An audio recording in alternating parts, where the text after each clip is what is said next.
Praise the lord. మన రక్షకుడును ప్రభు అయిన యేసు క్రీస్తు నామములో మీ అందరికీ ప్రభు పేట వందనాలు తెలియజేస్తున్నాను. అందరూ బాగున్నారు కదండి? దేవుని మహాకృపను బట్టి మీరు మంచి ఆరోగ్యంగా ఉండాలని, మీ పిల్లలు విద్యాభ్యాసములో ముందుకి కొనసాగాలని అనుదినం దేవుని సేవకునిగా మీ కొరకు మీ కుటుంబాల కొరకు ప్రార్థన చేస్తున్నాను. గమనించండి, తప్పక మీరు ప్రతి ఉదయం ప్రార్థించండి, ప్రతి మధ్యాహ్నము ప్రార్థించండి, ప్రతి సాయంత్రం సమయంలో ప్రార్థించండి, దానియేలు వలె ముమ్మారు ప్రార్థించండి. ఖచ్చితంగా దేవుడు ఆశీర్వదిస్తాడు.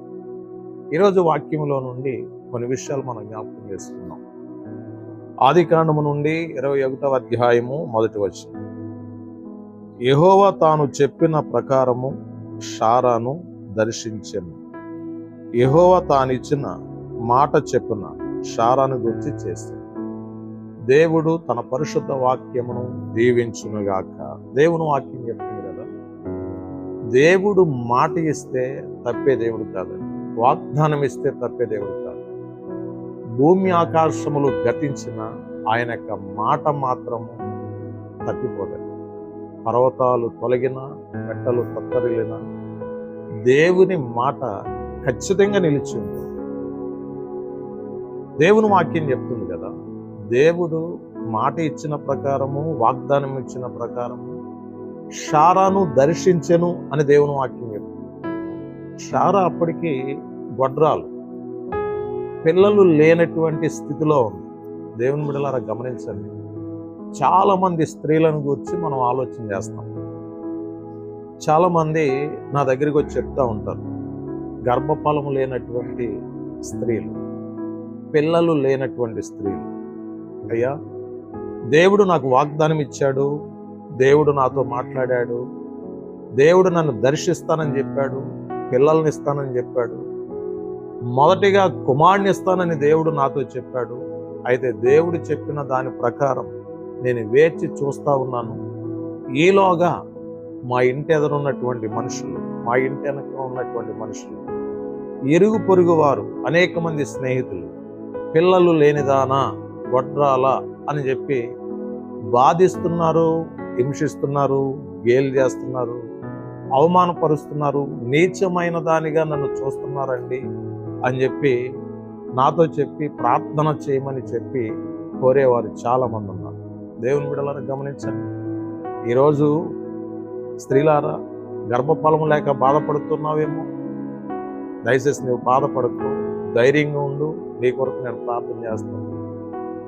దేవుడు షారాకు మాట ఇచ్చాడు, దేవుడు షారాకు వాగ్దానం ఇచ్చాడు, నీకు కుమారుని అనుగ్రహిస్తాను. వాగ్దానం ఇచ్చిన దేవుడు నమ్మదగిన వాడు. వాగ్దానం ఇచ్చిన రీతిలో దేవుడు దర్శించాడు. ఆర్థిక పరిస్థితుల్లో ఉన్నా, అప్పుల భారంలో ఉన్నా, కష్టంలో ఉన్నా, అనారోగ్యంలో ఉన్నా, ఏ వ్యాధితో బాధపడుతున్నా, దేవుడు ఒక్కసారి మనల్ని దర్శిస్తే అద్భుతం మన జీవితంలో జరుగుతుంది, మహత్కార్యం మన జీవితంలో జరుగుతుంది. దేవుడు షారాను దర్శించాడు. షారాకు దేవుడు గర్భమును తెరిచాడండి. దేవుని వల్ల ఈరోజు నిన్ను దర్శించాలని ఆశపడుతున్నాను. ఈరోజు ఎంతమంది వాక్యం వింటున్నారు? నువ్వు ఏ స్థితిలో ఉన్నావు? దైవ సేవకుడిగా నీతో మాట్లాడుతున్నాను నేను. ఖచ్చితంగా యేసు ప్రభు నీ కుటుంబాన్ని దర్శించబోతున్నాడు. ఖచ్చితంగా యేసు ప్రభు వారు నీ భార్యను, నీ భర్తను, నీ పిల్లలను దర్శించి మీ అవసరతలని ఆయన తీర్చబోతున్నాడు. షారాను దర్శించిన దేవుడు, షారా కుటుంబాన్ని దర్శించిన దేవుడు ఈరోజు నిన్ను, నీ కుటుంబాన్ని దర్శించి అద్భుతం చేయబోతున్నాడు. మీ అందరి కోసం నేను ప్రార్థన చేస్తున్నాను. తలలు వంచండి, ప్రార్థన చేస్తున్నాను. మహాపరిశుద్ధుడైన తండ్రి, మీ పరిశుద్ధమైన నామానికి వందనాలు, స్తోత్రాలు, కృతజ్ఞతలు తెలియజేస్తున్నాను. నాయన, ఈ డైలీ మన్నా అనే కార్యక్రమం ద్వారా అందించబడుతున్న ఈ వాక్య సందేశాలు అనేక మందికి ఆశీర్వాదకరంగా ఉండినట్లుగా సహాయం చేయండి. బలహీనుల కొరకు ప్రార్థిస్తున్నాను, రోగుల కొరకు ప్రార్థిస్తున్నాను, వ్యాధితో బాధపడుతున్న వారి కొరకు ప్రార్థిస్తున్నాను. వారు ఏ స్థితిలో ఉన్నా దయచేసి వారిని ముట్టండి, తాకండి, స్వస్థపరచండి. యేసు నామములో వారిని అభిషేకిస్తున్నాను. Power in the name of Jesus.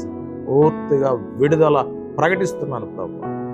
దైవికమైన ఆత్మ బిడలను తాకునుగాక. మీరే క్రియ చేసి సహాయం చేసి స్వస్థపరిచి నడిపించి మహిమ పొందండి. శారాను దర్శించినట్లుగా ఈ వాక్య సందేశం వింటున్న మా బిడలందరినీ దర్శించి అద్భుతం చేయమని యేసు నామములో ప్రార్థిస్తున్నాము తండ్రి. ఆమేన్. God bless you all.